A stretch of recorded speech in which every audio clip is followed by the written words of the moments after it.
Okay, so we want to thank you people who have come to join us. We really appreciate constructive feedback from the public. The Arts Commission, after all, the intent is to serve the public. This is not a regular Sandy Arts Commission meeting, but a special meeting for the purpose of hearing public comment on the silhouette mural by artist Becky Hawley. Commissioner Hawley is present for the purpose of roll call, but she's going to be speaking as the artist tonight and not as a commissioner. And as you know, as you should know, Becky, throughout the process of this mural, has recused herself from any decisions related to the mural. The silhouette mural was proposed by Becky Hawley to the Arts Commission earlier this year and received unanimous support. It then went to City Council, where it was unanimously approved. And there were several public meetings where the mural was thoroughly presented, and it was well received at those meetings. And it did seem like there was a great deal of positive support. And one of the things that attracted many of us to the concept was the opportunity for community involvement, which Becky will explain further.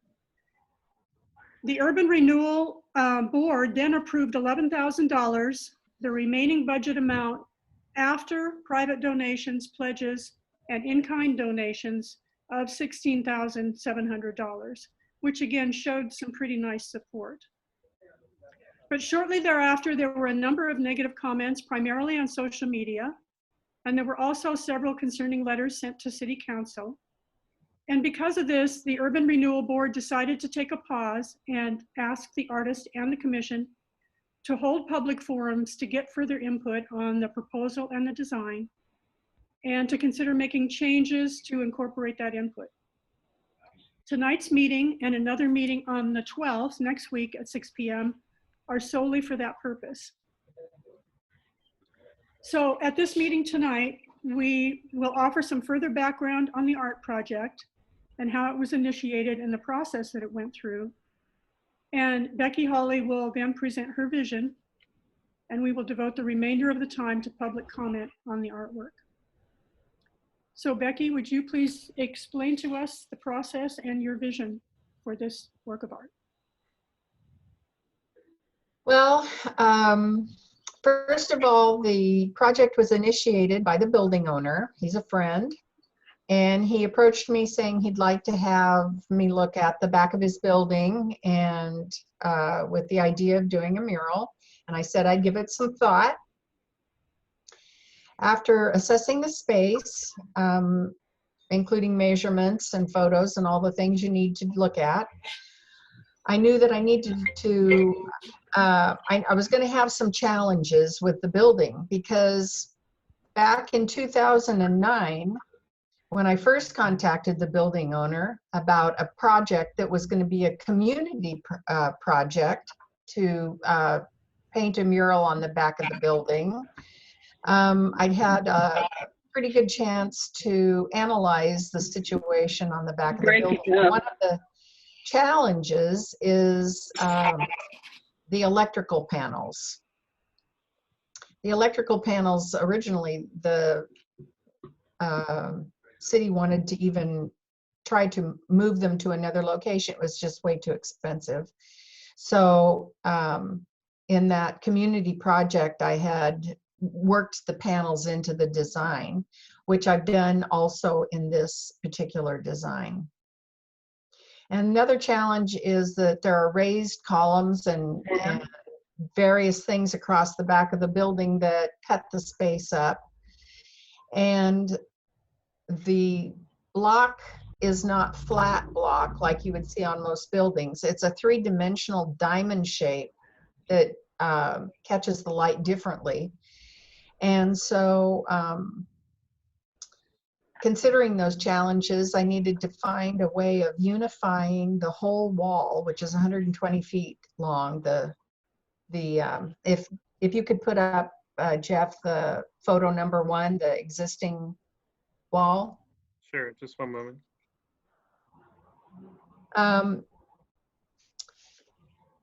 What you're seeing here is a Photoshopped panorama view of the wall. It would be difficult to stand in one place and see the whole back of this building because it's just the painted section you're seeing here is 120 feet long.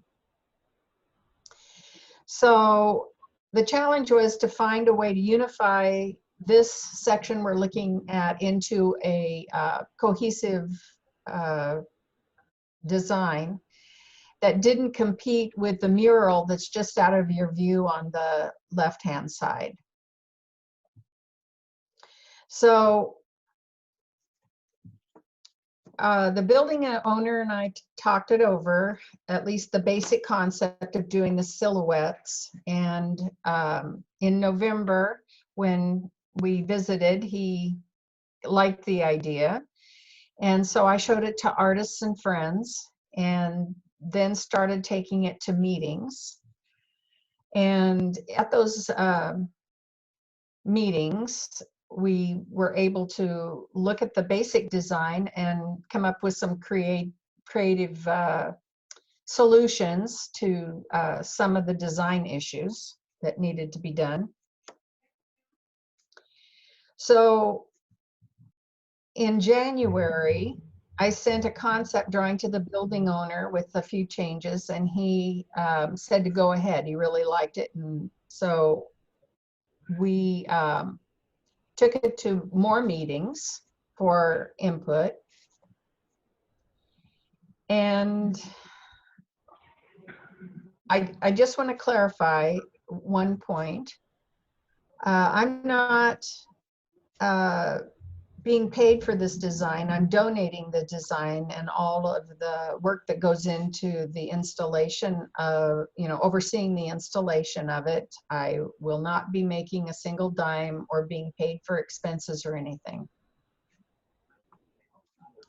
Okay, so just to let you know how much public input there really was on this mural. We had shown the concept design at 10 public meetings. I thought it was 9, but I checked and it's 10. There were 2 widely advertised public art forums in February, a city council forum, and all 3 of those meetings were held in the community center. The East Artisans Guild has public meetings. It was shown there twice in the ant farm. The city council meeting where the concept was actually approved. The urban renewal meeting on June 1st. And at a garden club. Now the garden club was not an advertised meeting, but all the rest of them were published in the newspaper and on the city website or on Facebook pages, all in, other than the garden club, they were all open to the general public. The Sandy Post ran an article with a photo on May 13th, and the project was posted after that numerous times on various community Facebook pages. We received 1 negative comment from that Sandy Post article.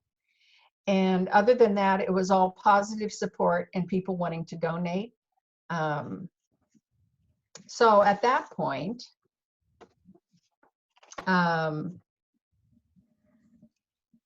that's how that project was initiated, and that's the process that it went through.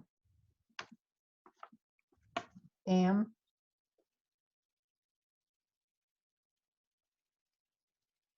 No, Pam, I think you're muted still.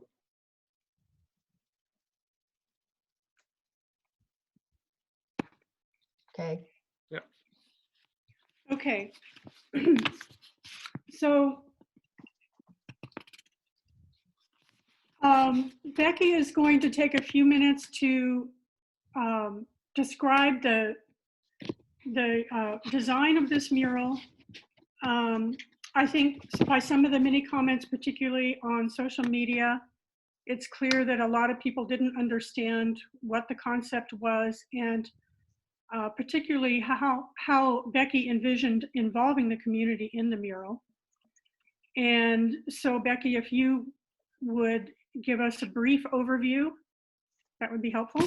Okay, can we get photo 2, Jeff? Sure, just a moment. Okay, Can you see that?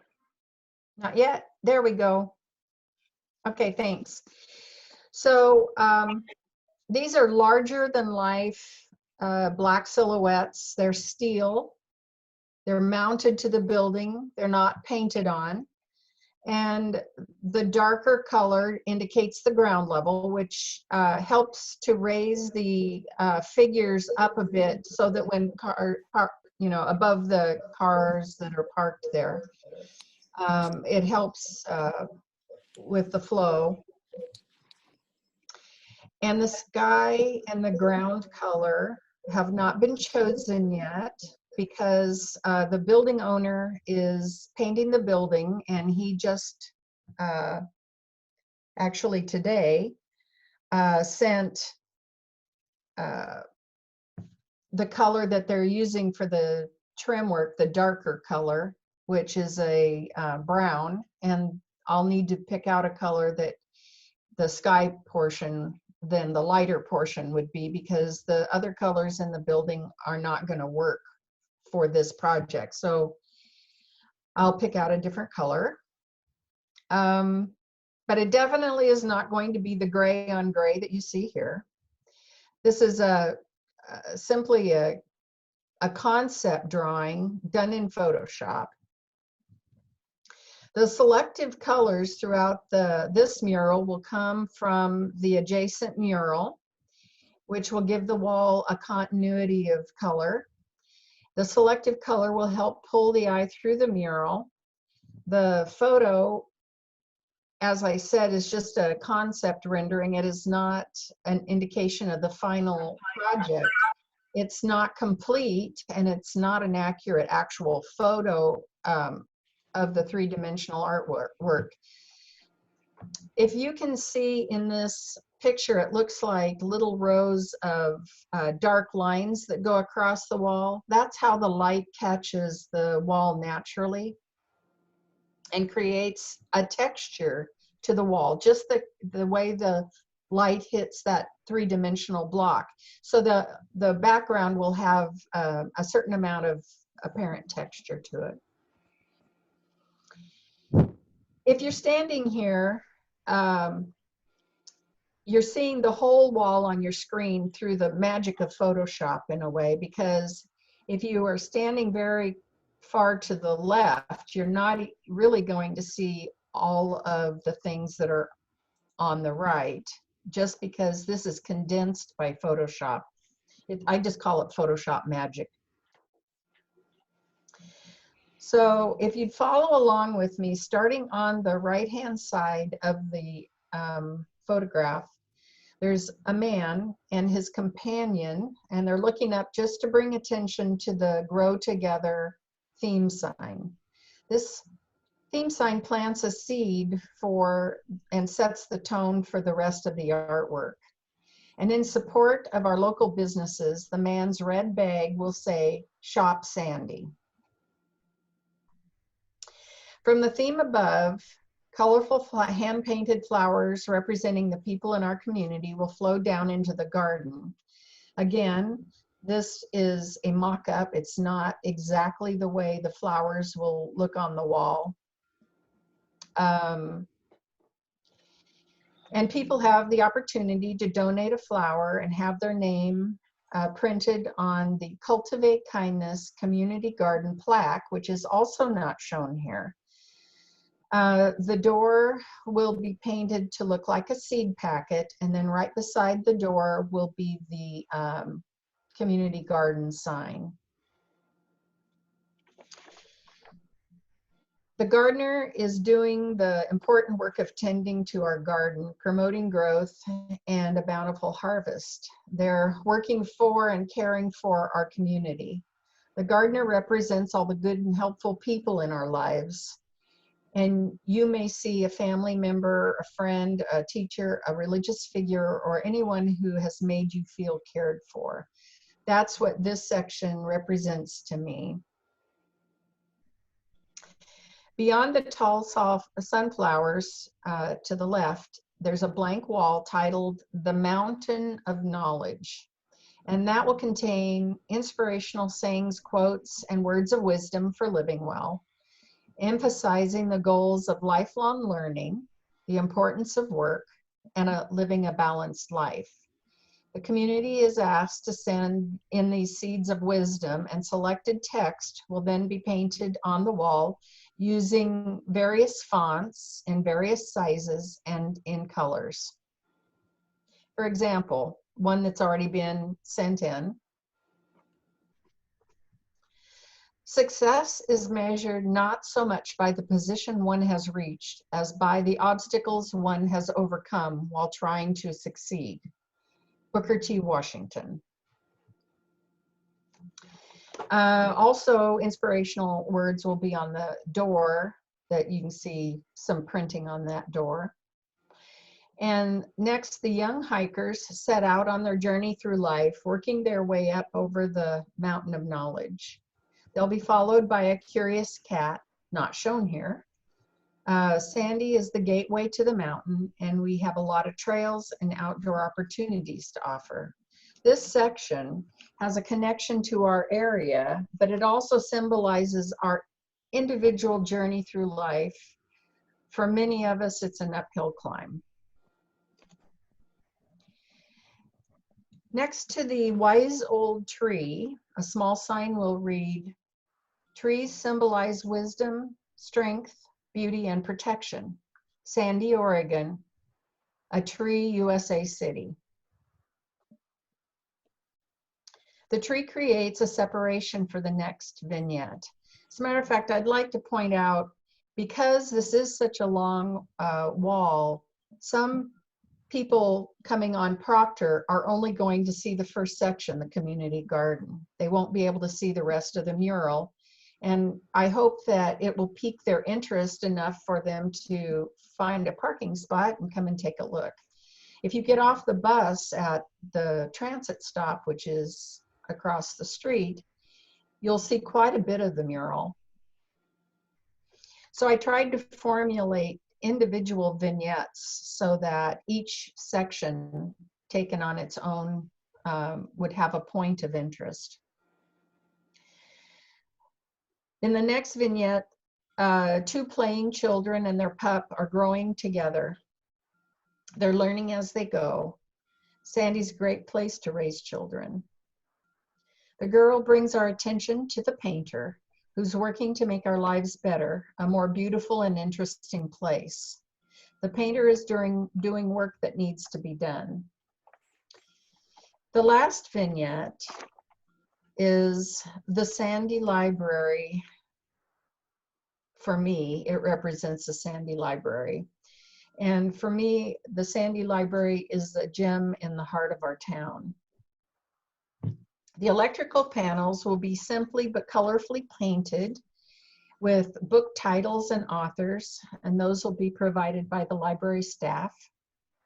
Above, a girl sits immersed in a book, and below her is written, "Read books, plant seeds." Now, that brings the theme of growing together in full circle.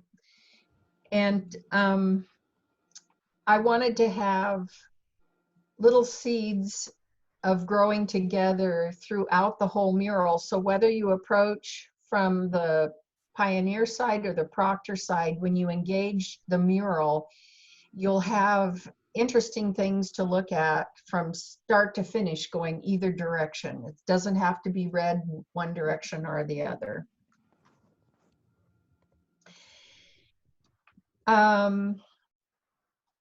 Because of the feedback that I've received in many of the public meetings and communications with the community, I have formulated a sample or a draft copy of the plaque which will go between the girl reading in the chair and the painter. There's a blank spot for the main plaque. And it's called Growing, it'll be titled at the top, Growing Together. I want you to pretend like you just got off the bus and you saw the art without the explanation I just gave. And this is how the plaque will tie the art together. Sandy is many things. Our library is a jewel in the heart of Sandy. You can raise your children here. Hiking trails and backpacking are on our doorstep. We're the gateway to Mount Hood. Farms and nurseries grow here. Read books, plant seeds. A girl sits reading a book.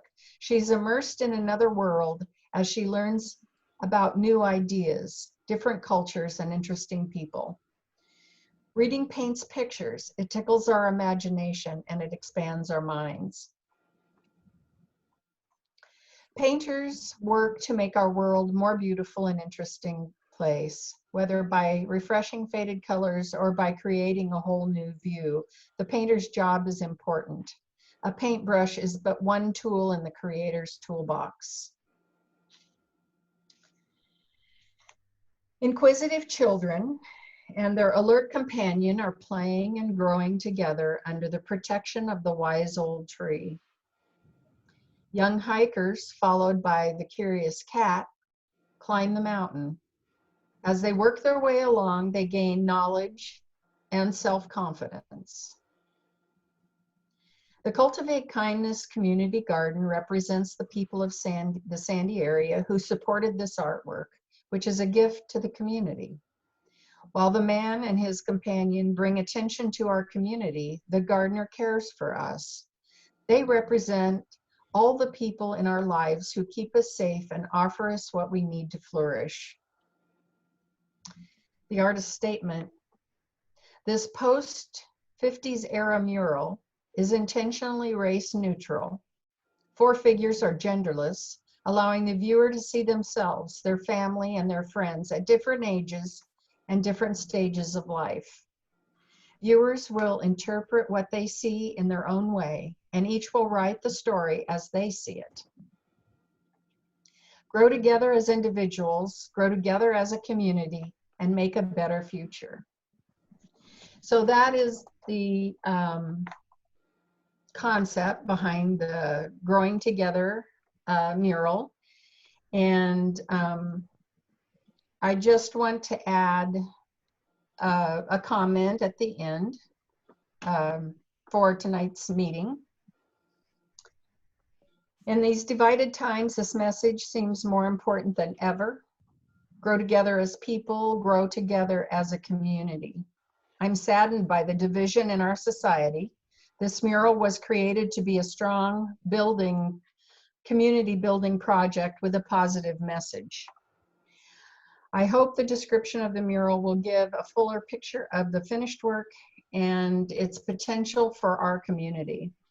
The positivity of contributors to the project has been heartwarming and very much appreciated. And I have one last thought. If art is only done when it pleases all the people, art will never be done again. It's okay if this artwork isn't your cup of tea. If everybody liked the same things, we'd all eat the same food, we'd all watch the same movies. And so, in my opinion, everybody has a right to express their opinions as Americans. And in this forum, it's your time to express your opinion. And I'll be especially interested to hear constructive suggestions for ways to make the project even better. Commissioner Smithstead, thank you all for your time. Okay, we're going to open it up for public comment. I'd like to lay down a couple of ground rules here. We ask you to confine your comments and suggestions to this project.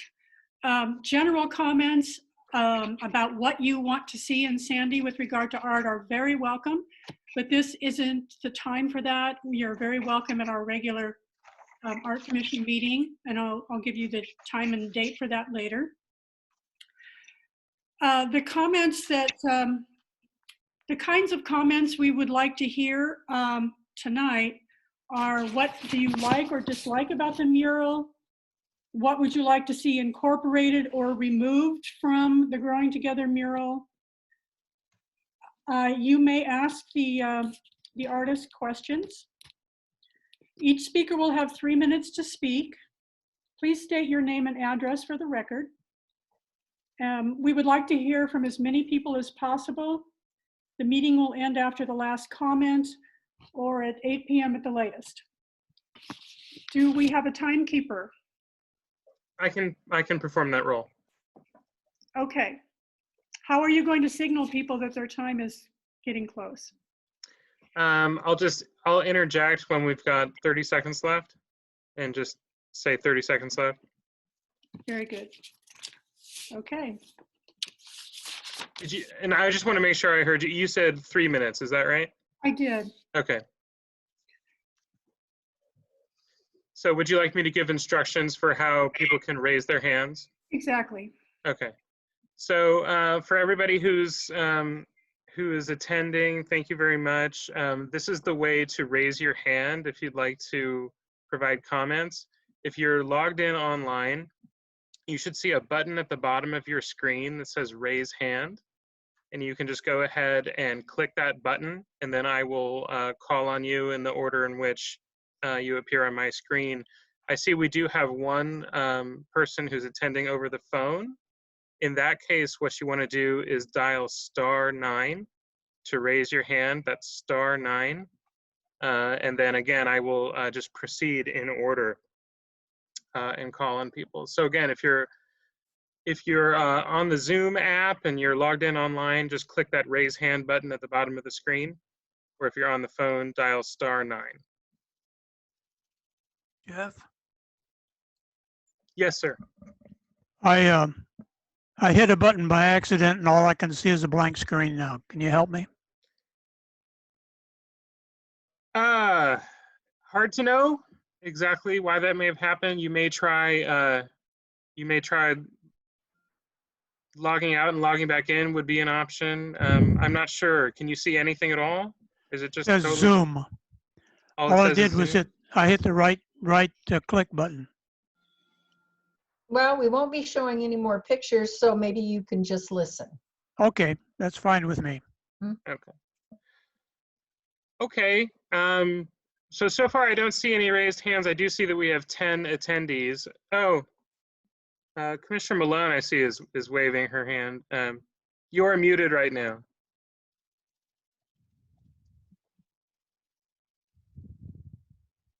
Oh, let's.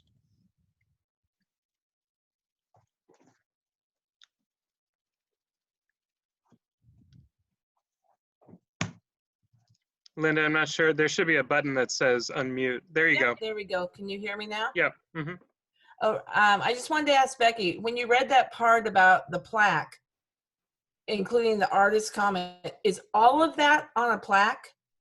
All of that about the children growing together, the painter, the hikers, the mountain, is all of that, what kind of plaque is it that's going to include that much verbiage? It's a draft. There's a 4 foot by 4 foot. There's a 4 foot by 4 foot section there. I can't hear anybody right now. Is nobody talking?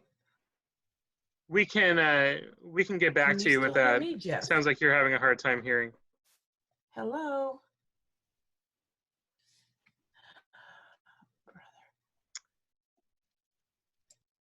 Commissioner Smith said, would you like me to call on the first person now?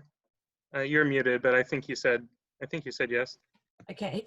I was hearing everybody. Now I hear nobody. You're nobody. Let's see. Yeah, you're muted, Pam. I'll go ahead and call on the first. Now I'm frustrated. I can't see hands raised, Jeff, so if you could. Okay, I'll go ahead and do that. So the first No, hand it was raised. like everybody was there and now they're gone. Sorry, Linda. Thank We'll you, help you in just Jeff. 1 sec. So the first hand raise is somebody signed in as Jason. I'm going to go ahead and click the button to allow you to speak. Let's see here. Okay. But still everybody else is dead. Welcome, Jason. If you could go ahead and state your name, and you'll have 3 minutes, sir. Yeah, my name is Jason Lusko. My address is 39739 Evans Street here in Sandy. You had mentioned wanting people to stop by, and somebody that was passing through town would only be able to see a portion of the mural, and you were hoping that they were going to stop and take a look at the rest of it.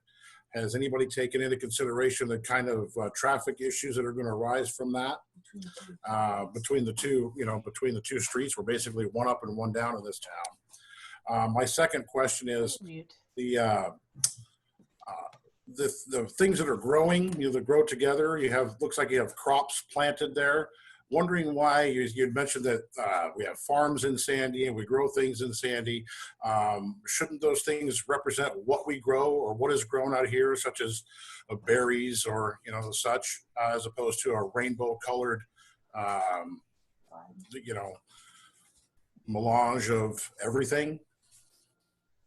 That's all I've got. Okay, so because it's a silhouette mural, I tried to choose something that would have a very striking Yeah, that's what I need to do. figure on the wall. That, like for instance, if you put berries, it isn't a very, yeah, I can't think of a way of making anything that's like messy, like berry vines and posts.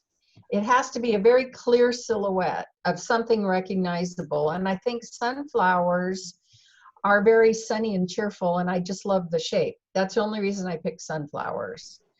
As far as the traffic pattern, though, that's our transit stop, and where a lot of people, especially people going up the mountain, will park there in the winter and take the bus up the mountain. And other than that, there's parking along the street just beyond where that's Hoffman Street. There's some parking right there on the street, plus there's the parking lot in the Sandy River Center. This is the back of the Sandy River Center. They have a huge parking lot there. And so somebody might swing into that parking lot and park, go look at the art, go into Mountain Mocha, get a coffee. One of our jobs that was given to the Sandy Arts Commission is to use art as a tool for economic development. And so the idea of getting passersby to stop and take a look at what Sandy has to offer is very important. And we need to be able to catch their attention pretty quickly, because most of the traffic is doing a minimum of 25 and usually a little over 30. So if we have something that's really striking that would catch their attention right there on the corner, we're hoping that that would help with that. Does that answer some of what you're asking? Jason? Yes, it does. Thank you. Okay. Thank you very much, sir. Okay, let's see here. And so Commissioner Smith said I stopped the clock, obviously, while Commissioner Hawley was responding. And would you prefer it to be more of a Q&A, or should we just proceed through, or do you want to just take on a case-by-case basis? Why don't we take it on a case-by-case basis? I hate to have people looking at their watch while they're trying to think of what they want to say. Understood. Okay, great. So let's try that and see how that goes. Okay. We have Nancy's hand up now. Sounds good. Okay. Nancy, you should be able to unmute yourself now. Go ahead and please state your name and address for the record. Are you seeing a button? Yep. Can you hear me? We can hear you now, yes. Okay. Nancy Lusco, 39739 Evans Street in Sandy. I'm curious as to what the negative comments you were referring to were, because I didn't get to see any comments actually at all about this project. Are you addressing me, Nancy, or Pam? Whoever said that there was negative comments There, made here. on social media. There were a number of comments on a couple of Facebook pages. Actually, like 300 or 400 comments. Some of them were thoughtful. Many of them were just saying, I don't like it, it's ugly, and it doesn't belong in Sandy. And saying, you know, children could have done this, and, you know, comments like that, which are not helpful. There were some letters that were written to City Council that were very well worded, and where people had actually taken a lot of time to give it some thought and make constructive and helpful comments.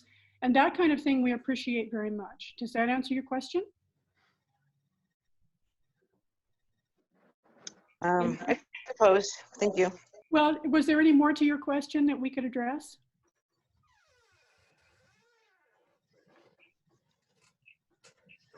Were those the negative comments that you were referring to earlier? Yes. What'd you say? But I'm sorry, I didn't understand what you just said, Nancy. Was that a yes? Those were negative comments that we heard earlier, yeah. Oh, okay. Thank you.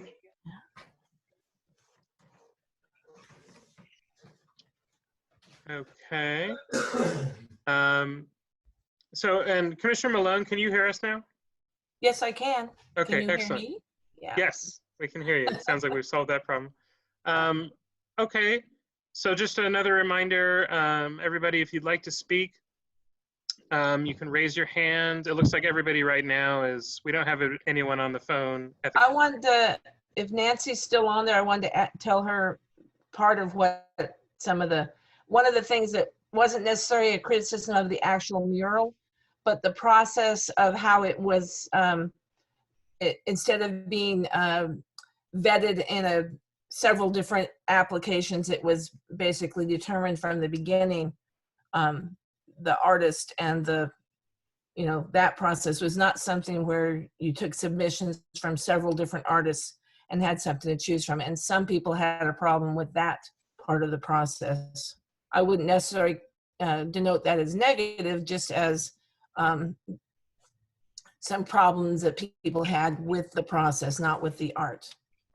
That's true. Thank you, Linda. There was also some comments about the subject matter that people felt that It didn't match Sandy. that it didn't match Sandy, or that Native Americans should be represented, or there should be more ethnicity, or there was quite a variety of comments. Yeah.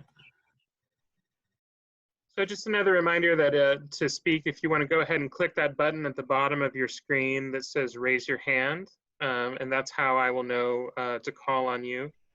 We do have another raised hand now, and that is Kathleen Walker, and you should be able to unmute yourself now.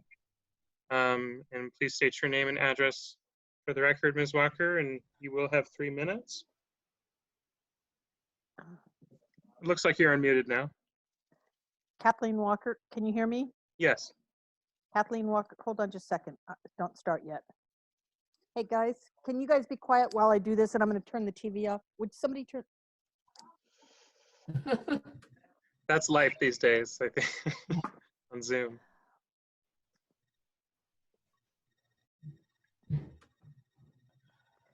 Sorry, can you hear me? Yes, we can. Sorry, somebody was watching sports and I had to turn the TV off. Okay, my name is Kathleen Walker, 15920 Southeast Bluff Road. I'm going to start off by saying the fact that you're expecting the feedback that the urban renewal and city council folks gave you was to open this up to more public input. So you're thinking that you can limit the public input that you get back to just, you know, giving you ideas on what color we should paint the dog collar is not really part of the public process. So I'm not going to follow those directions. You ask for public input, you're going to get public input. I've sent you a copy of the 600 public comments that you've already received on the proposed mural. Please read these comments and incorporate them into the public record as public input requested from your commission. It's almost 75 pages, but it represents strong positions that this is not the mural for Sandy and that the process was flawed from the beginning. Please take all this input in its entirety. It's so disingenuous to imply that all these folks commenting just did not understand the artist's vision. They understood it. Several folks pointed out it would take 2.5 pages or a 4x4 plaque to explain it all. If that's the case, you're missing your audience. After all these comments, to open up the process and invite other artists to submit their visions and use your skills to engage the public on a mural theme and other sideboards, you now want us to tweak what color a particular part of this mural is. This is like asking us to provide suggestions on what songs the band on the Titanic should play. You all are not listening. I'm also submitting a separate letter that, in addition to all the comments I've made so far, also goes into the issues that this proposal is violating your board bylaws in terms of conflicts of interest. So I have tried to kind of politely give you all my stuff, and at this point my comments are: eliminate this design, modify the Arts Commission to be primarily Sandy taxpaying residents, ask the Sandy residents for mural themes, and finalize one that has lots of support. Recruit mural artists from the Sandy Mountain metro area, and especially the Sandy High School Art Department, to submit a proposal that echoes the theme. Get Sandy residents' input on those submittals. 30 seconds. Select a final work. Solicit art grants from Clackamas County Arts Alliance, personal and business donations, and other sources. Oversee the implementation of that mural project. When you get over 600 comments advocating this direction, do not reply saying you want your input. You already got it, you just aren't listening. So follow your bylaws, especially in terms of conflict of interest. Thank you. I know you guys all work hard. I know you have great intentions. I think it could be really great if you open up the process. Thank you very much, Ms. Walker. That is 3 minutes. Okay.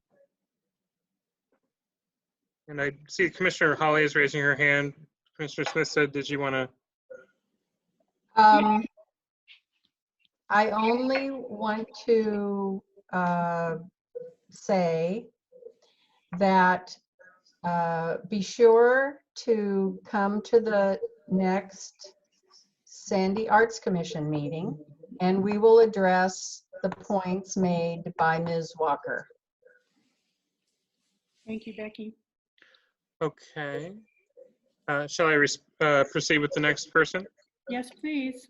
Okay. The next hand I see raised is signed in under Chris Dawson. You should be able to unmute yourself now. Yep. Yep. Can you hear me? Yes, we can. Please state your name and address for the record, and you'll have 3 minutes. Welcome. Chris Dawson, 18540 Whitetail Avenue, Sandy, Oregon. I just had a question. I saw all the feedback on the Facebook page, and I've been reading all of it and watching, and I'm not saying anything really negative about the mural. I just want to understand the money. I know that there's been donations, and originally I think I heard 20,000 was the cost for this, and then today, and the 11,000 you needed from taxpayers' funds. Now I could be misunderstanding that, and then 9,000 you got in donations.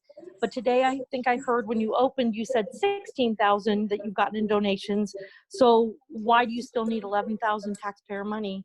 And I think that's, if it is taxpayers' money, that's I think the point that I heard or read on a lot of the comments was, why wasn't it put to a vote? Why wasn't it bid out to other artists if you're going to spend that kind of money on something? I'll start with the answer there.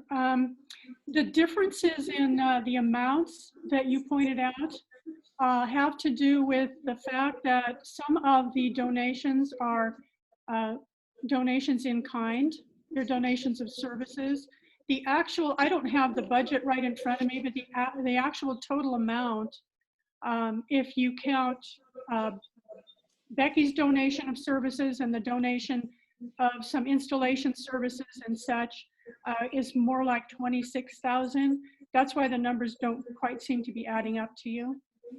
And if it would have been far more expensive if this had been put out for bid, because we can't expect artists to apply and not get paid for it. Becky's donating her services, which is huge. The mural that's next to it, I believe, cost $30,000, if I'm correct. Yes. And so that would have been far more taxpayer money if Becky hadn't been donating her design and her services. Does that answer your question? To a point. I mean, it does. I guess the point, the biggest thing is it's using taxpayers' money, so it really should be put out to a bid. Okay, Becky? Unless I'm missing. I just wanted to add, because I know people came on during some of the conversation. I don't know. The original ask at the first Urban Renewal Board meeting was for a not to exceed figure of $20,000. In other words, what we told them was we planned to go out and raise funds, but we didn't know exactly how much those funds would amount to. So we would use the raised funds to offset the amount that we would use out of the urban renewal money. But they said rather than do that, they'd rather see us come back with a concept that's more like a 50-50 match. So if we raised $10,000, they'd match $10,000. Okay, that concept. Well, we actually have raised more like 60% of the money needed, and we only ask them for 40% of the money needed, because we raised so much money in the few weeks between the two meetings. Does that make it more clear? Oh, and one other thing. In the original proposal, we wanted to do lighting over the loading dock area, which is in the where the man is holding the shopping bag, because that's a really dark alley-like feel right there. And this being a bus hub and a kind of a pedestrian area, and there's this loading dock that's like a pit. As a woman, I wouldn't feel safe walking around there with who knows what going on in that area. So I thought extra lighting would be a really good idea for safety purposes. So we added that like $1,300 into our estimate, although we referenced that in our first cost estimate. We decided we'd better put it in stone for the second part of our budget, just to make sure that we got it. And Chris, one other part of your question that wasn't addressed is you said you think it should be put out for bid if taxpayer money is used, and that will be duly noted and discussed. Okay, thank you. Okay, thank you very much. The next hand I see raised is Nina Alter. And Ms. Alter, you should be able to unmute yourself now. There should be a button popping up. Yep, there you go. And can you please state your name and address for the record? And you'll have 3 minutes. Welcome. Can you guys hear me okay? Yes. Yes. Okay, cool. My name is Nina Eleanor Alter, and I live on Southeast Coleman Road in Sandy. And I wanted to start off by saying that Sandy has recently had a public reckoning with its white-centered telling of history, a white representation in public offices, and a desire to do better. To better represent its complete history, to better represent its complete present, and to better represent an inclusive future. Inclusion is really hard, and it's real work. First and foremost, it is exclusionary to depend upon volunteers who can afford to donate their time for artists. That is not okay, and that is a known anti-pattern to inclusion. Speaking to the feedback about this mural that was previously solicited, it is also my opinion that the forums where feedback was solicited reflect more of the consistently positive support than the desires of the complete community. Garden clubs, civic meetings, reading the Sandy Post, all to me speak to elder white residents and those who feel a comfortable sense of civic enfranchisement. I also wondered if people were given choices in what to respond to, or if feedback was only solicited to one idea. I am a professional designer. When openly soliciting advice on a single idea, my 30 years of experience in the arts has made it very clear to me that you're not going to receive much truly critical feedback. Feedback needs structure and a variety of options to inform what people really desire in a piece. Regarding the criticism that people do not understand Ms. Hawley's idea, the execution has to matter more than the concept itself. It's what people will react to on the street, not reading a plaque. It's what will draw people in. If the concept is being lost in the execution, it simply doesn't matter what the social media critics seem to be consistent about in their criticism, is that the visual execution is generic and it fails to capture the dynamic nature of artworks the medium of a mural commands. Bottom line, the people in our community desire change, change that is much bigger than simply this mural, and yet the opportunity of this mural feel important to address. It is absolutely nothing personal against Ms. Hawley, it really isn't. Ultimately, it is my desire to see the Arts Commission reach out to the Warm Springs Indian Reservation to find an artist from an indigenous community to tell of this community's Chinook history in our area. We simply have too much settler-centered history told in this community and too many white-centric perspectives in Oregon more generally. Those, I feel, need to be urgently addressed and could wonderfully be addressed in this mural. And finally, I also believe the Commission should seek external philanthropic funding, a la a grant program of some sort to cover an artist's fee and potentially any artist supplies needed to fund this mural. Thank you so much. Thank you, Nina. I appreciate your well thought out comments, and they will be discussed. Thank you very much. Okay, the next hand I see raised is Lori Piles, and you should be able to unmute yourself now. There should be a button popping up on your screen.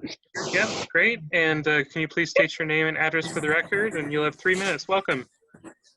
Sorry, it's Lori Piles, 19055 Barrington Avenue, Sandy, Oregon. So hopefully you guys can hear me. I'm trying to walk back to the hotel. We can hear you. Yep. Okay, good. So my concern, which has been voiced obviously multiple times from what I'm listening to, is that, you know, it wasn't put out for bid, and you say that it would be more, but how would you know if you never actually did it? And I mean, I've seen comments and posts from people saying that they would volunteer their time, they would help do other things to make it more more feasible for the Sandy style, something that looks a little bit, I mean, it's not a bad design. I'm not going to say it's terrible. The artist was, you know, it's nice. Just, when I look at it, it does not feel Sandy to me. It feels like I'm walking down Portland or Gresham or someplace like that, where it's just, it doesn't feel welcoming, homey. I don't know. It just the feel of it is just wrong, completely wrong to me, and which is voiced in comment over comment over comment on Facebook and other media sites. So I don't understand why we can't try to put it out there for maybe looking for another concept or another bid or something. Just, and it's not set in stone yet. I mean, nothing's been bought that I know of. So I don't understand why it can't just be put back out. That's my concern. Whoops. And I just lost. Thank you, Lori. Okay. Okay, thank you very much. I don't see any other hands raised at the moment, so just another reminder of if you would like to speak, go ahead and click that raise hand button at the bottom of your screen, and we can go ahead and unmute you. Oh, here's another hand. Rebecca? Yeah, this person signed in under the name Rebecca. You should be able to unmute yourself now. And please state your name and address for the record, and you'll have 3 minutes. Welcome. Hey, can you guys hear me? Yes. Okay, so I'm Rebecca Castle, and I live on Gunderson Road here in Sandy. And I don't have any pre-written notes or anything, but I just wanted to speak up and say I completely agree with the women who just spoke before me as well. Again, there's nothing personal on it, but yeah, I was surprised to see the mural because I didn't think that it represented Sandy or Sandy's history in any way. When I drive down other cities and I see these gorgeous murals that tell a story, that just would be what I would want to see in our community. And same thing for going out to bid. I think that that's a brilliant idea. I think it's something that, you know, it's worth seeing other ideas and worth having some community observations and like community thoughts on what's going on, and just being able to hear what obviously these other community members are saying as well. I would appreciate it if, you know, you all do listen up to that as representatives of us in the community. So that's all. Thank you, Rebecca. I appreciate it. Thank you guys. Thank you for your time. Great, thank you very much. So just looking at the list again, if you would like to speak, please click the button at the bottom of your screen that says raise hand. Okay, here's another one. Tamara? Yes, hello Tamara, you should be able to unmute yourself now. And please do state your name and address for the record, and you'll have 3 minutes. Welcome. Thank you very much. My name is Tamara Sedgwick, 36460 Or Circle here in Sandy. Oh, that's my fault. Oh, I clicked the wrong button. I'm so sorry, Ms. Sedgwick. Let's try that again. I clicked the wrong button. Jeff, Sorry about that. Would you like me to state my name and address again for the record? No, but we'll start your time over. My apologies. Thank you so much, sir. I would also like to add a few comments in here as well. Firstly, Ms. Hawley, I'd like to ask you in what community you reside. If I could just ask a direct question of Commissioner Hawley. If she resides in Sandy. I do not live within the city limits of Sandy. I've lived in the Sandy area since 1976. You currently do not live in the city of Sandy, correct? No, not in the city limits. There's 120-acre piece between me and the city limits. Okay, thank you very much for that clarification. I was just curious about that. I would like to go on the record and echo the concerns of all of the previous citizens who have spoken on this matter. I myself have serious concerns about a conflict of interest in this situation. I have concerns that while some resources were used to get the word out to the community, maybe the more appropriate resources were not used because resources have changed in our new way of living. Before, maybe we could ask for input in meetings, gatherings, things like that, but you have to understand that the majority of people don't attend meetings, at least in person, and there are other ways to get the word out. And I think, unfortunately, as Ms. Hawley has discovered, social media plays a very big part in how we perceive things. As a community member, I don't feel like we were informed prior to all of this happening. I did see the piece in the newspaper, but I really became aware of the situation because of the post on Facebook. I would urge all of you to read the comments that were on Facebook. I would urge all of you to read what Ms. Walker has gathered for you. I feel that's extremely important. And I want to thank all of you for your time and for listening to me, and that's all I have to say. Tamara, it would be helpful if you and others who are concerned and who are interested would let us know how we can get the word out about various things. We tried to think of things, and obviously we didn't reach nearly enough people. So I don't know what would you have seen? What would you have listened to? How could we have gotten the word out to you? Specifically, I've noticed here lately on the Sandy community site that there's been someone called Sandy Staff. And I'm assuming that that's maybe somebody from the city of Sandy. That's That'd be actually, me. okay, well, Yeah. thank Jeff, as a citizen, I would like to thank you because I feel like I have had more interaction with my city government as a result of you answering questions as city staff than I ever have before. And I've lived in Sandy since 1992, okay? And then being heard as a citizen is very important. I'm sure that everybody understands that. So when you ask the question, what resources can we use? How can we get the word out better? Use Facebook. That's the answer right there. Use Facebook. If you have a post on that Sandy community page, hey, we are thinking of doing a mural. Does anybody have ideas for a mural? What would you like to see?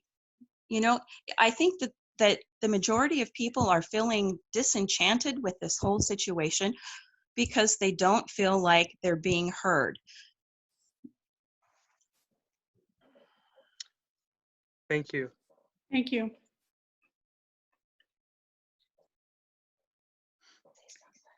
Becky? So Lori Piles, I believe, is still on with us. And when there was quite a bit of such criticism that we were not contacting people through social media, she took the time to look at the Sandy Community Information page and saw that, yes, indeed, we had been putting things up there. For instance, we did a public art forum in February. It was in the newspapers. It was on every community information type page that we were aware of. It was on the Sandy website. We sent personal emails to people and asked them to share. And it just comes to a point where if people don't come to a public art forum, how else are we going to reach out? So after the public art forum, we took the questions from that forum and posted them individually on the Sandy Community Information page. Questions like, do you prefer traditional versus modern art?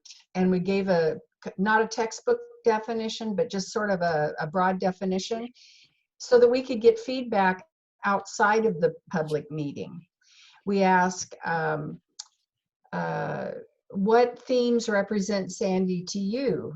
And nature and different things came back to us that way. So we tried to engage people on Facebook. It's just that unless there's something that is put out there that is put out there by someone who, let's just say, considers themselves an influencer, it just gets ignored. So I'm sorry, I don't know how else that we can do that. Jeff does a really good job of answering questions, on a post that someone else has brought up, but not a lot of the Sandy government posts actually get much play. Does that make sense? I think it's difficult too because, a lot of people don't read Facebook. They're on other kinds of social media. So particularly young people. So it's very difficult to reach people, and we're certainly open to ideas. Commissioner Smith said, I see that Ms. Piles has her, I think you did ask her a question. I think she has her hand raised. Would you like me to call on Yes, her? yeah, let's ask Lori. Okay, just a moment. Lori, you should be able to unmute yourself now.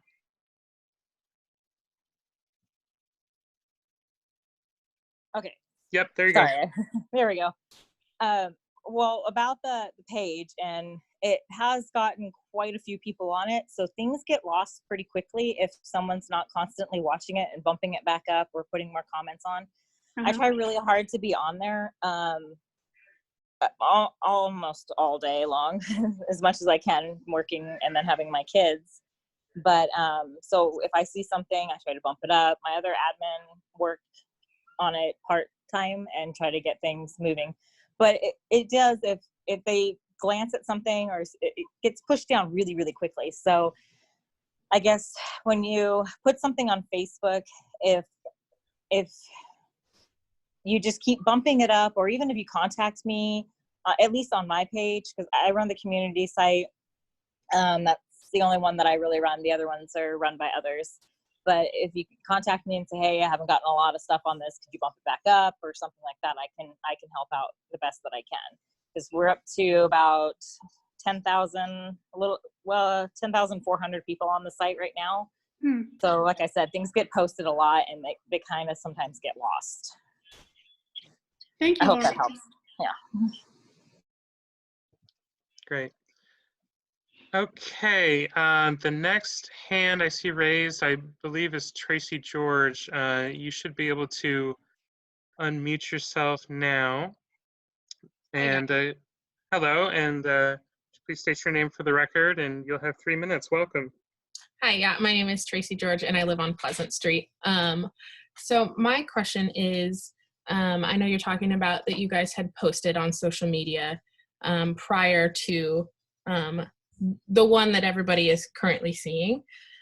My question is, because I didn't see it myself, is if you guys had posted a picture or a draft along with it, and it wasn't just like a text breakdown of what the design was going to be, if you guys used a picture in that previous we did advertising for it.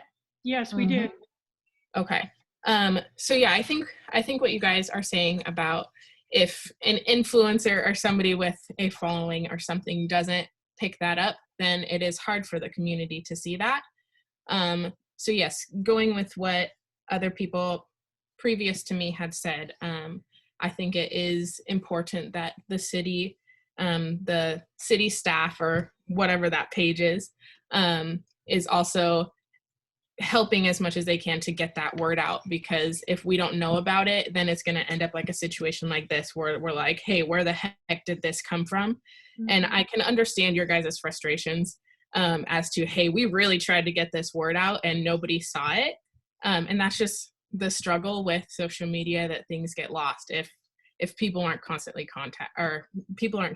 interacting with those social media things. So I think what I have to say about it is, I think it would be important for the art commission or your guys' team to have someone who is very tech savvy, or somebody from, it sounds weird, but somebody who is big into social media, who can be pushing that content out for you guys on all platforms, Instagram, Twitter, wherever you guys can, so that we don't run into a situation like this again, because I don't know if it's too late for people to really have a say. And you guys did try to do that. So I'm not going to sit here and like say, hey, this can't happen, because you guys did try to put out that word, and I understand that.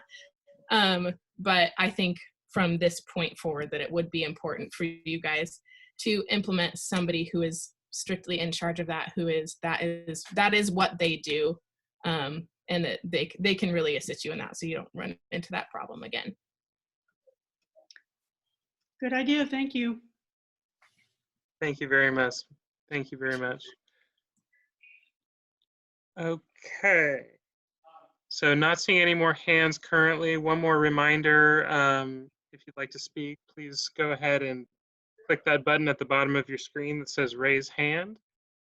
I do see another hand. So Commissioner Smith said, what do you think about people who have already spoken who'd like to speak again? Okay, that's fine if we don't have anybody else that's wanting to speak. It looks like Kathleen would like to say something. Kathleen Okay. Walker. Yes, yeah, Kathleen is the only hand that I see right now, so I will go ahead and click on her. And Ms. Walker, you should be able to unmute yourself. Yep, you'll have another 3 minutes. Welcome back. Thank you. So I did notice just now, for example, Becky just rolling her eyes completely at me. And when some of the other people were talking, I noticed people, yeah, right. And I noticed people rolling their eyes when they were listening to some of the testimony. And if you really do want public input, it is very important to give the people the respect that they deserve to listen to what they have to say and not insult them with your body language telling them you could give a darn about them. And that's, you know, I think part of the reason when you say you didn't get very much feedback on Facebook, when you have the artist, project manager, and all the other roles into one person, and that's the person asking for feedback, and then when anybody gave them any feedback on the Facebook pages, they got a lot of pushback and negative pushback, then people don't really feel welcome to give you public input, and they get a little bit upset about it. That's part of the process. That's a problem. We got to change that. If you really want public input, you can't have the artists being the one asking for that, because they have too much ownership in it. Becky's a wonderful artist. She's done a huge amount of work for us in this community. I think a lot of her, but I'm just saying that when you have that much ownership, you aren't open to listening to a lot of criticism or suggestions for how to change things. And I would hope that all of you would be more open to the comments that you've heard. And at a minimum, please, on Zoom, it's so hard with these meetings, but please at a minimum, try to act like you're interested in what people have to say and that you appreciate it. Because rolling your eyes or, you know, going to get a cup of coffee or whatever is just so unprofessional when you are representing the city of Sandy. So, yeah, it's really important to have the people who are recruiting input not be the ones doing the actual project, okay? Because it's, you know, people need to be able to feel like they can comment freely and not get a lot of pushback. You need to be listening. Thanks for all your help. I know you guys work hard. It's a thankless job. I know you hate my guts, but we're all here to make Sandy better. And I really appreciate all the hard work and effort you put into it. I really do. Thanks. Thank you, Kathleen. Thank you, Ms. Walker. The next hand is somebody who's already spoken, so I think I'll skip down to Carrie Snodgrass. Yep. And so you should be able to unmute yourself now. Hi. Yep, and please state your name and address for the record. You'll have 3 minutes. Welcome. All right, this is Carrie Snodgrass, 18104 Gray Avenue. And I agree with Kathleen. I am very interested in the arts. It's where my background is, but some of the pushback that I've seen makes it hard to want to be involved. So that was just a side comment that just came as a piggyback to what was just said. But what I would like to see with our distance learning and how kids are not being able to be involved in the arts right now the way they normally would be in school, as we're moving through this, I would love to see some connection with Dan Shanklin, one of the main art teachers over at the high school, getting kids involved in maybe putting out their ideas for murals, different things that could be done, having them doing the painting of it. And that's something with distance learning that Dan or one of the other art teachers might be able to facilitate. So kids would be involved, kids would be able to be using their art, which isn't as possible with distance learning. So that would be my big takeaway from this whole situation, since it's kind of up in the air right now. If we have the opportunity to change things around a little bit, that would be one change I would like to see. Thank you, Carrie. Thank you very much. Okay, great. Nina? All right, Ms. Alter, yep, go ahead and you'll have another 3 minutes. Welcome back. Oh, thanks. Yeah, and I only raised my hand again because you guys like solicited seconds. But I just kind of wanted to follow up a little bit on what Kathleen, Ms. Walker was saying. Half of my job is research and the other half is design. And my research is typically soliciting feedback on my design work from the people who actually use it. And it's actually a very common practice in user research to not to hide the fact that you're the designer if you are the designer, because people just can't give completely honest feedback if they're afraid of hurting your feelings. It's empathy. It's a natural, compassionate thing that humans feel, and to really get the most honest feedback, unfortunately, either the artist has to fib, like I often do, and say, oh yeah, I'm just a researcher, I'm not really the artist, or you have to have somebody who actually isn't the artist being there to collect the feedback. So, I wanted to, initially just say that, but also, follow up on the outreach stuff and just comment that, social disenfranchisement is very real, and restricting outreach to civic channels and newspapers and things that typically command engagement from people who feel enfranchised is just going to further exclude people who already feel excluded. And that more generally, that's, I feel an important thing for folks, everyone in the city of Sandy, to really think of with regards to civic engagement, in an interest in increasing equity and diversity in our town. So that's all. Thank you, Nina, and I appreciate that. We do want people to feel comfortable speaking up. And because we can't answer all your questions tonight, because there just isn't time for it, and the fact that we need to discuss these issues, I hope people understand that we are taking note, and these comments will be considered and discussed and taken seriously. Thank you. Is that Stacy back? I think that's Tracy George again. Oh, Tracy, okay. Tracy, you should be able to unmute yourself. Welcome back. You'll have another 3 minutes. Okay, thanks. I always forget to change my name to my actual name and not my email. I did have a question for Becky, because like other people have mentioned, that it's not the design itself. Like, the design isn't terrible. That's not the point, I think, that people are trying to get across. My thing about it is maybe it's just the location in comparison to the other piece of art that is on the other side of it. And so have there been, I haven't been in the meeting the whole time, but have there been any other options as to where this specific design can go? Has anybody talked about anything like that? No.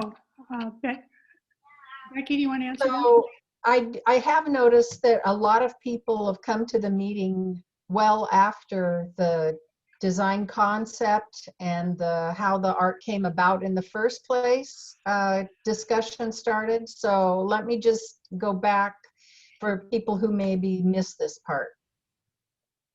The reason there's an art project being contemplated for this particular building is that the building owner is a friend of mine, came to me last summer and was interested in having me look at the back of his building for a mural. And I had worked with him back in 2009 trying to get a community-based art project on the whole back of the building at that time. But the city of Sandy decided that they would rather have the mural that's there now, and rather than doing a community project there. So the mural that's there now was done in 2011, and it was a $30,000 project. So when he came to me and says, well, what can we do on the rest of the back of the building? That was in the summer, and in November, I spoke to him more about the silhouette concept. And he said, well, let's pursue it. Let's see how it works out. And so I did a concept drawing and took it around to the East Artisans Guild meetings and to other public meetings.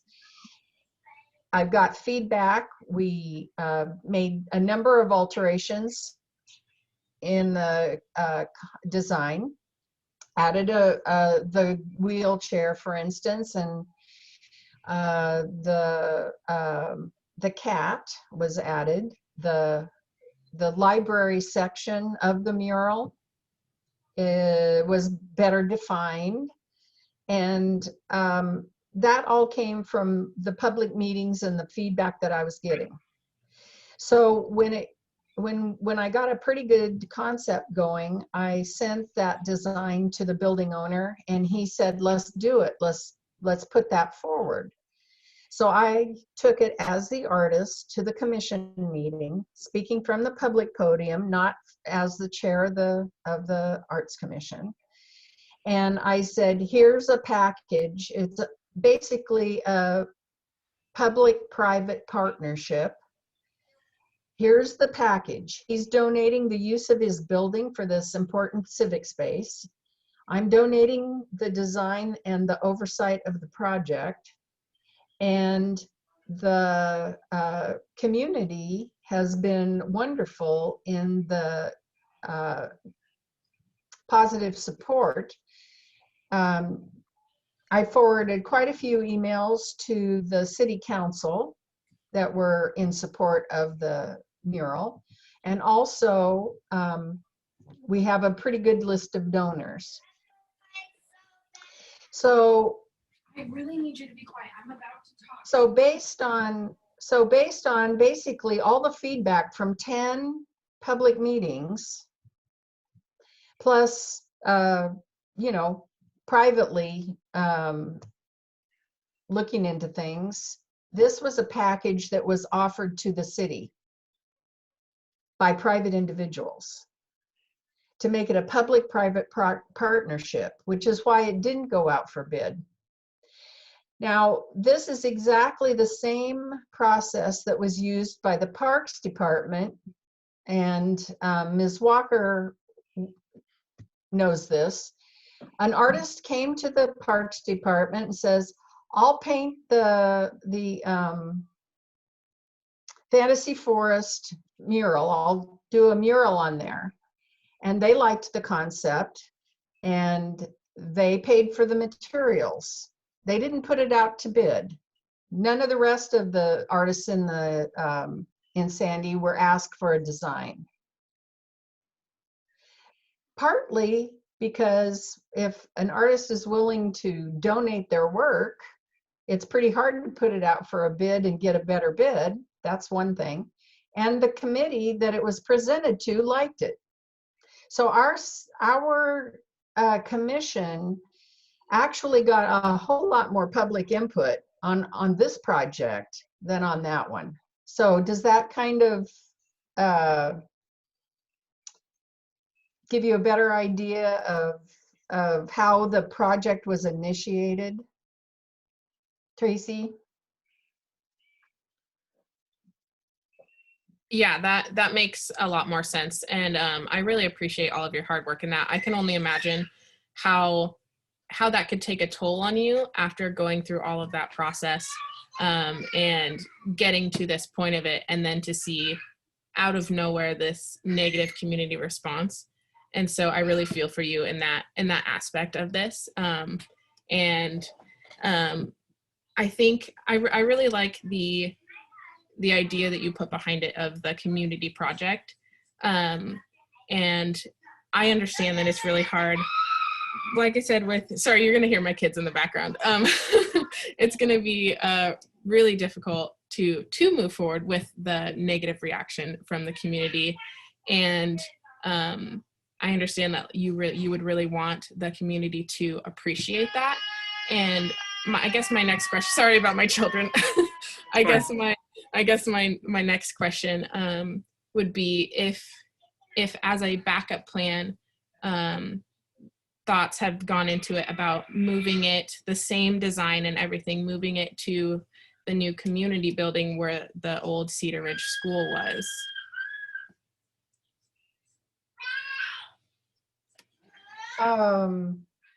Well, I'm not sure how that squares with the building owner having the space where he does.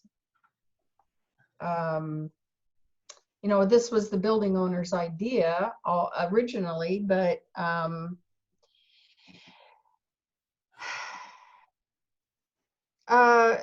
you know, I'm gonna talk a little bit about another mural in town.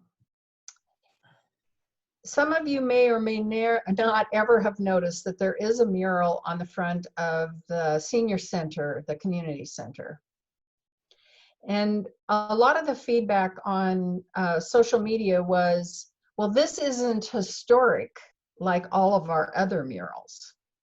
Well, actually, the mural on the senior center isn't historic. It seems historic now because it was done in the 90s, but it was a contemporary mural at the time of contemporary people who were actually a part of the community center or the senior center at the time. And it was done in a more contemporary style, but it's accepted by the community because now it's been here for a while. So sometimes art can appear to be different,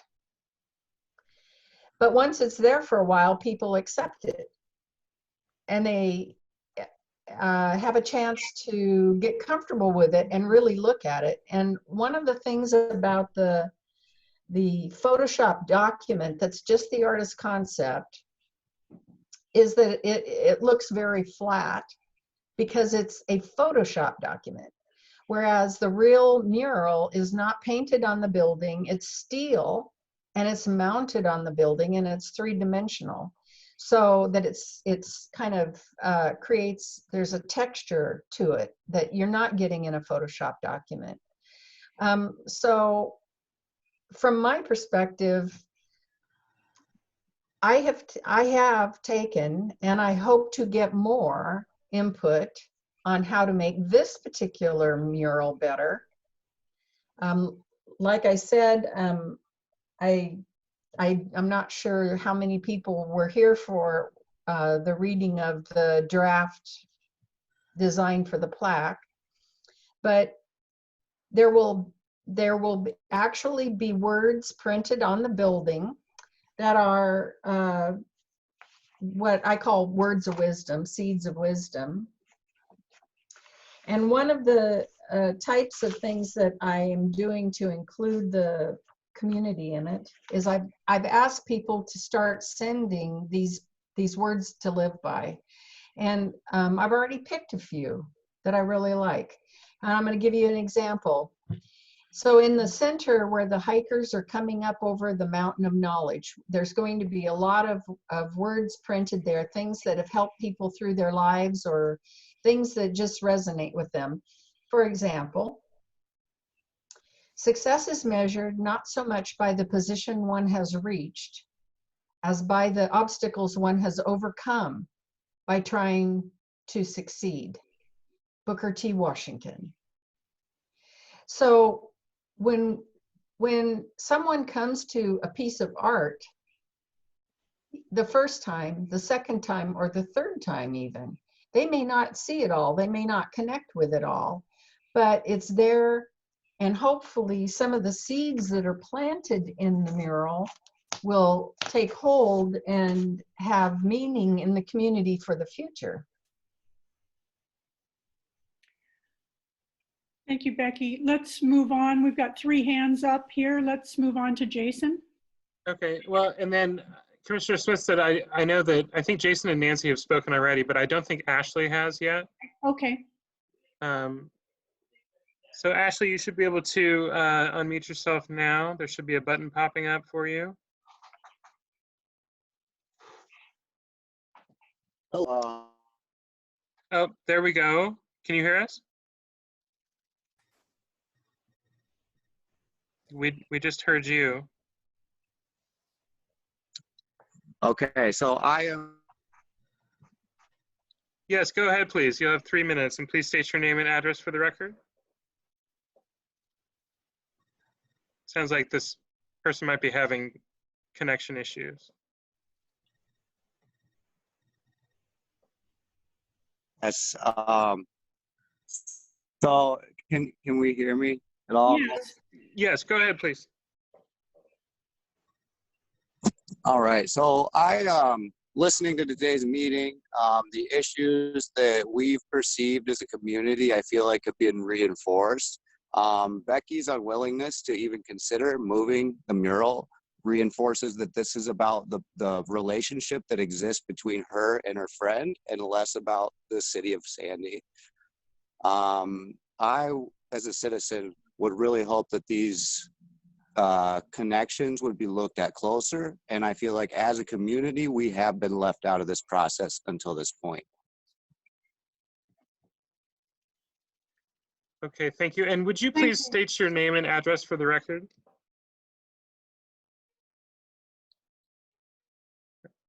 Are you still there? Okay. Okay, well, sometimes we don't get it. That's okay. Okay. All right. Okay. Do we have anyone else? Oh, Kendall has not spoken. Okay. And you should be able to unmute yourself and please state your name and address for the record. You'll have 3 minutes. Welcome. My name is Kendall Pelton and I live in Sandy, Oregon. So the mural to me does not fit Sandy. I like the idea of the people in it and the purpose behind it, making it all inclusive. I think that's awesome. For me, it would be nice to see it more of like I heard somebody else say berries. More of like, you have a knowledge mountain. Let's make a mountain there. We have a mountain right out our window. Let's utilize some of that. Making it feel like it fits our town much more. Being inclusive to, you know, the native people, the settlers, to the nature we have available. I think it would make the mural feel like it fits in our town better. I also do think that the mural that's currently there, while I understand that the fellow owns his own building, I think it should remain there. And that this mural should take another place. And I really like that idea of it being on the community center. That sounds like it would be, this mural is meant to be community and inclusive and everything. I think that would make a good fit. How that marriage together, I have no idea, because I don't think they really know what they're doing for community building yet either. But I think that would be a great fit, much better than putting it where it is proposed to go currently. I didn't realize from the prints or even anything that had been said that this was a multi-dimensional mural. So it's not really even a, say, a painting on the wall. It's got bits that come off it. And so that's interesting, and I like that idea, and I think that it could make things feel not so flat, not so uninviting and cold. So maybe it might help for us to see, I don't know if you want to do a model or something, but something miniature or something to give that feel, because I had no clue of that. Otherwise, I think that just making it more down to earth and fitting the town feel is, because right now, to me, taking the part of not knowing it was 3-dimensional, it felt more like Reading Rainbow 30 feel. seconds. Sure, you guys know what Reading Rainbow is. Yes. No? I do. I do. I've heard of it. I've got Okay. grandkids and kids. Yes. Anyway, they're to me, it, when I looked at the image, that's what I flashed back to. No, and it's a great thing. Reading Rainbow is awesome and a good thing and all inclusive for everybody. So it's not a negative thing. I really like that the artist is willing to come and hear perspectives and different ideas. I really hope that that's taken into consideration, because this, I think you have a good idea. I think it just needs married into our community a bit more, into the style, because right now it very much does feel like Portland or Gresham, and we are not Portland or Gresham. Thank So you. I do want to say I really like the way you have touched up the mural on the back of Ace. That looked really good. Thank you very so much. I just wanted to say one thing because a gal, I don't know her name, sent a letter to the city council, and I'm not sure if Kendall might have this same impression. They indicated that they thought the existing mural was being removed from the building and that this was going up. And so I just wanted to let everyone know, no, the existing mural is staying there. And this project was looked at as trying to find a way to bring another piece of art to the building that would not compete with that mural, but would be a standalone piece of art. And so colors from the existing mural will be used on the electrical boxes and on the selective other color items to create a unity of color that flows down the wall. And no, the existing mural isn't going to be removed.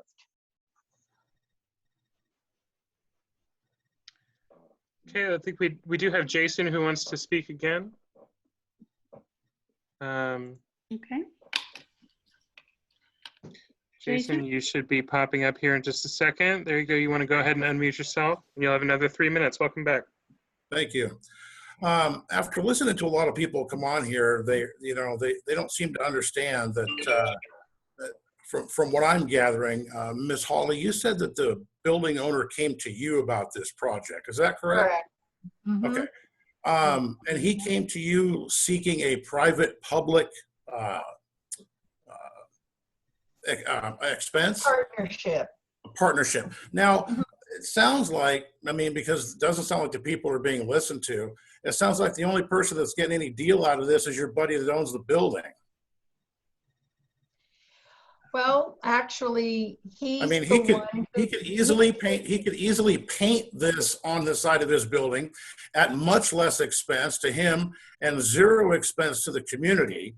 You, by making it metal silhouettes, steel silhouettes that are mounted to the building, have probably increased the cost 5 times.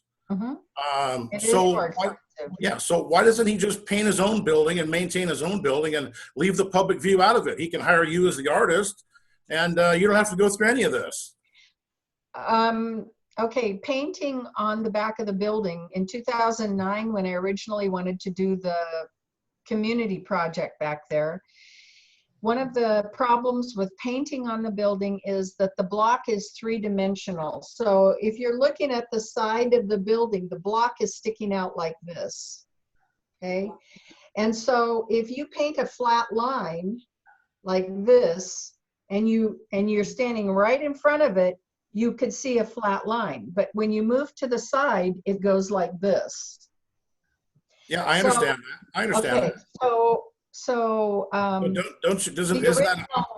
you think that your friend that owns the building is trying to get a little something for nothing here? Oh, he's not. No, he's not. He's paying a contractor to paint the back of the building, and then these silhouettes go on top of his paint job. Okay. Okay, thank you, sir. Let's see. There are no hands up at the moment. Is there anyone else who would like to speak? Okay, just reminding people, okay. Looks We like have 15 more minutes, so. 11. Yeah, we are approaching 8 o'clock. I see that Ms. Walker has her hand raised. I believe she's the only raised hand currently. So should be able to unmute yourself now, Ms. Walker, and you'll have another 3 minutes. Go ahead.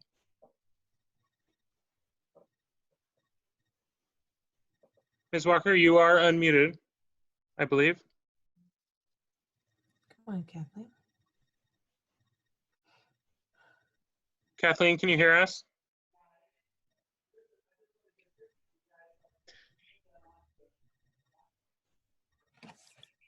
Sometimes we run into technical issues.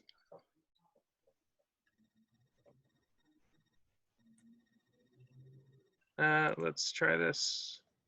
See if I can do it. Can I? Kathleen, can you hear us now?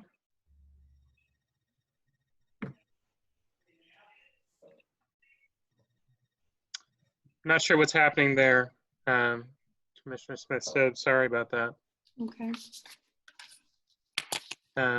Yeah, we can keep an eye on it here. Okay, let's see if there's anyone else who'd like to speak. Pam, can I say something for a sec? Please. I wanted to, I didn't want to interrupt Becky or speak over any of the people that hadn't spoken yet. But when she brought up what she perceived as a discrepancy in the way that the mural on the Fantasy Forest was handled and the way this project's being handled, there is a vast difference between having an artist want to refurbish a mural that already existed on the children's play structure with $300 to $500 worth of paint and putting a $20,000 steel structure mural on the back of a privately owned building as opposed to a city park structure for relatively small amount of money. The artist did the paint for free, did the design over an existing one that had gotten all flaky and had, basically become weathered from the elements. And the parks board said that for $300 to $500 to supply her with the paint, they thought that was a good idea. It wasn't a mural on the main drag of the city. And I don't like that there was an implication of some kind of double dealing with that as opposed to what's going on the back of the building adjacent to Centennial Plaza. No, I didn't say double dealing. I thought it was a smart idea because you're not going to get a better price. But you criticize the fact that she criticized this for not going out to bid, and she didn't go out to bid as a chairman of the Parks Board for that one. They're apples and oranges. They're not the same thing. Because a lot of artists would have liked to have maybe painted in the Fantasy For Forest. free. I'm just saying it was under disrepair. The Parks Board was approached by someone willing to paint it for just the supplies. It's a total, I think apples and oranges between a $300 project and a $20,000 project and a playground and a private building. I'm just saying I don't see the equation. And I drew the inference from listening to you that you thought it was, wrong of her to do that and still criticize this. If you didn't mean it that way, that's the way I took it when you said it. I thought it was a really smart way to go because you're not going to get a better deal. That's good to hear because I hadn't drawn that inference when you told the story about Kathleen and the Parks Board and the mural in the park. So I'm glad you clarified that. Kathleen, can you hear us now? Yeah, we seem to be having a problem with that connection. Sorry about that. Let's go on to Nina. Okay.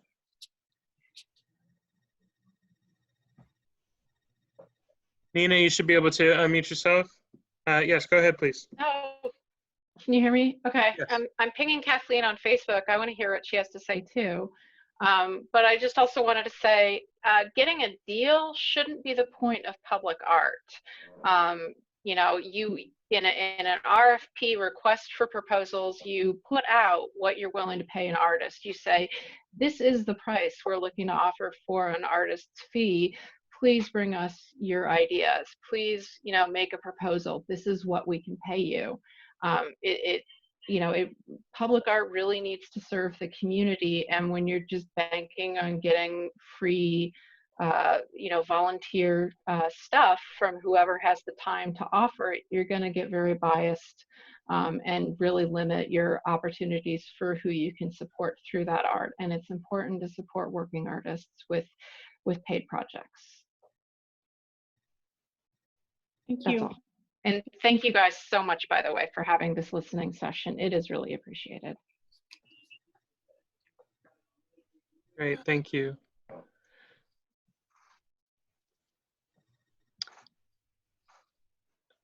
Okay, well, Pam, do you want me to try one more time or? One more time with Kathleen. Okay. Kathleen, you should be able to unmute yourself now. Let's try it again.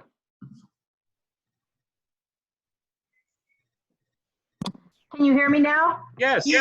Oh, I think it's my headphones for some reason. I don't know. Okay, I'm sorry. I apologize. Okay, couple questions. I had a question for Jeff. And how much cash donations are in the city's coffers at this point? Oh, Kathleen, Tyler's the right person to answer that question. I actually don't know the answer. I'm sorry. Okay, I'll check with him. Okay, and then the second thing was I know that there's been a lot of discussion about the surface of the building, but most of the other murals in town, my understanding is they're on like marine grade plywood, which would seem to be the ideal surface here for this type of a installation to just, again, because it is kind of like she said, rough and triangles or something on or whatever, to just, mount the marine, sort of like the mural to the left with the same, I believe it's got the same surface. I could be wrong about that, but just go ahead and mount the marine grade plywood and have the mural done on that. And I really liked a lot of the comments that have been said so far. I want to echo the support. If any of you, I know you guys have all been around forever, so like me, so the big, huge Moby Dick mural in the library at Sandy High School, anybody remember that? And they actually, and then there's been huge murals done by Dan Shanklin's art students in the existing high school art studio, which are awesome. And so I think that, and so when we're talking about, getting a better price, I think there are better prices out there, or at least comparable prices. And like Nina said, you set your price of what you want, but I think there's the ability to not have to spend a lot more money, but again, open the process up and encourage some of this community input on what the theme should be. I think that's, instead of just going with what, Becky has, done a lot of hard work on what her vision is, but opening the theme of the mural up to more like, what is it that the community would like to see as a theme, rather than just Becky and Brad. Thanks so much. You guys are rocking. I appreciate it. Thank you. We may have time for one more. Oh, we do have one more. Okay. Lindsay. Lindsay, you should be able to unmute yourself now. Please state And you can hear me tonight, right? Yes. Okay. I'm not on my phone, so in my car. So I have missed most of this meeting because I've been in some other meetings and parenting. But I mean, I guess my concerns about the art is, well, cost and all of that. But in contrast to the mural that's next to it, it seems like a very stark contrast. And I know for me, and I know art is subjective, but the contrast between the two doesn't seem very aesthetically pleasing. So one of my questions, I guess, is, was the art commission left up to decide the design of it, or does the building owner also have input into that? How has that decision been made that this is the route we're going? And why are we not also including more culturally relevant art in art? Because everything is every mural in our city right now is pioneer related, it seems like, with the exception of maybe the park. And so those are, is it an accurate reflection of the city of Sandy is my question, I guess. And I know that's an opinion, but.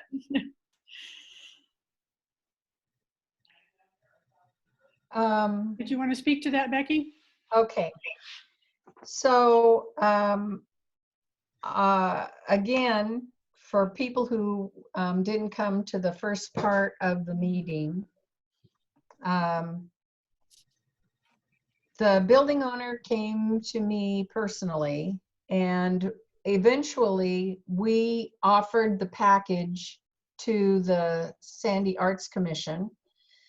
It was taken to, before that, it was taken to the Y-East Artisans Guild meetings where input was given and design changes were made.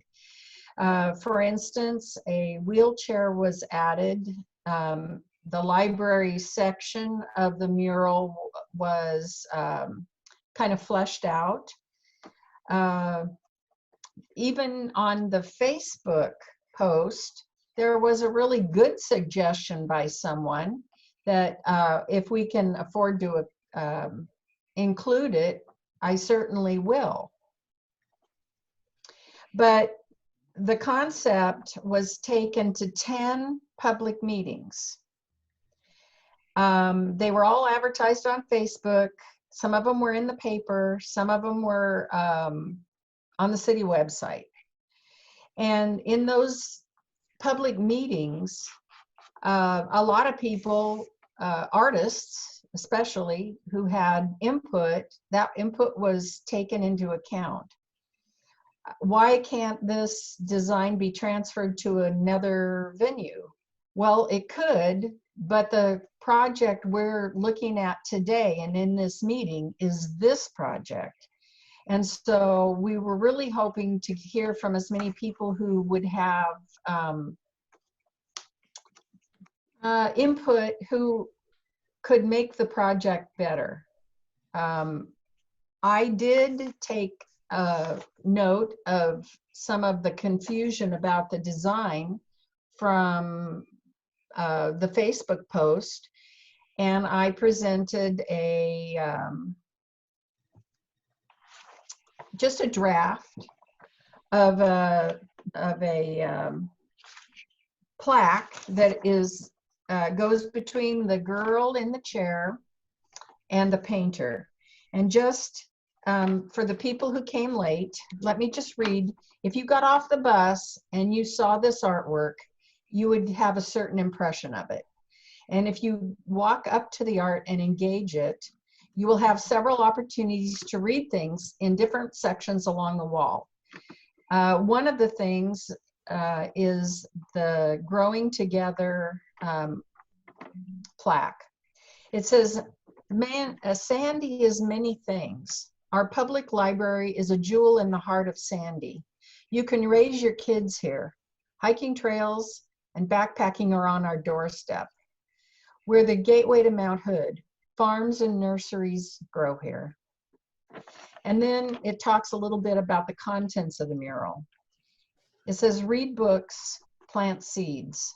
A girl sits reading a book. She's immersed in another world as she learns about new ideas, different cultures, and interesting people. Reading paints pictures. It tickles our imagination as it expands our mind.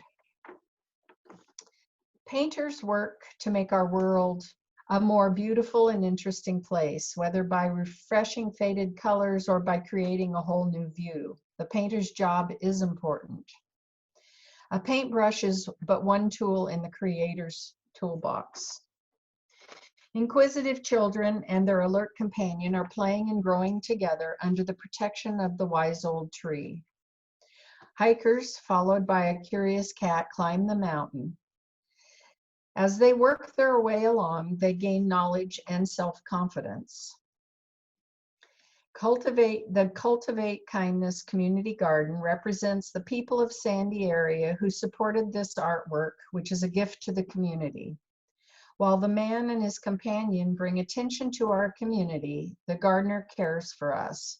They represent all of the people in our lives who keep us safe and offer us what we need to flourish. The artist statement is something that I feel is important because of Facebook comments that there have been. This post-50s era mural is intentionally race neutral. 4 figures are genderless, allowing the viewer to see themselves, their family, and friends at different ages and at different stages of life. Viewers will interpret what they see in their own way, and each will write the story as they see it. Grow together as individuals, grow together as a community, and make a better future. For me, this statement on the plaque is just one way that people can engage with the art. The mountain of knowledge, which is a solid block wall, which is flat, will have quotes and sayings and things that people are sending in that maybe help them a little bit in their life. And so I asked the neighbor girl the other day if her parents had said anything like a saying or a quote that stuck with her, and she said, people in glass houses shouldn't throw stones. And you know, sometimes you just have to stop and realize that you'll hear things and it'll plant a seed in your mind. You may not think about it today, but eventually it can grow. And so all along this mural are seeds that I hope are planted to create a growing together atmosphere. And I hope that the community will see the benefit in having a positive piece of art in the civic space that's so very important to Sandy.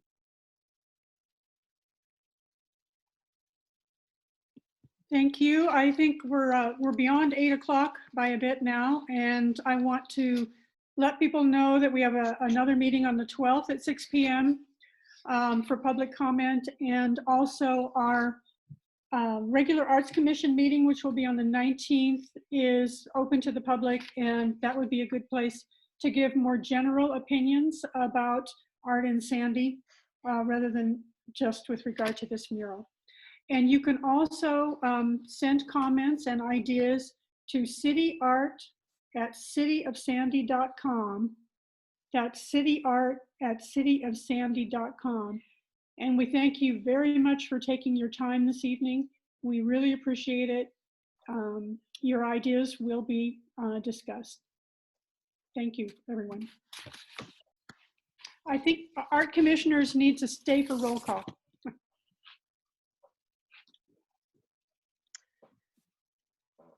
Yeah, it's interesting. I don't know that we have. It's not an official Arts Commission meeting, so I don't know that we have to Maybe we can necessarily. read a roll call. Okay. Okay. I mean, we have recorded this. It will be available as a public record, and that's probably sufficient. Okay. Yeah. Jeff? Thank you. Yes, Lou. I don't know what happened, but I finally got it on the phone, and all of a sudden the window popped up on the computer, so I switched it back to here. So I don't know what's going on. I'm so sorry. You know, it is frustrating because I want to be able to help people, but Yeah. a lot of times I'm not sure because I can't see your computer and I don't know what's going on. So That's all right. It worked out. it worked out. See y'all again on the 12th. Good night. Good night, Good all. night, everyone.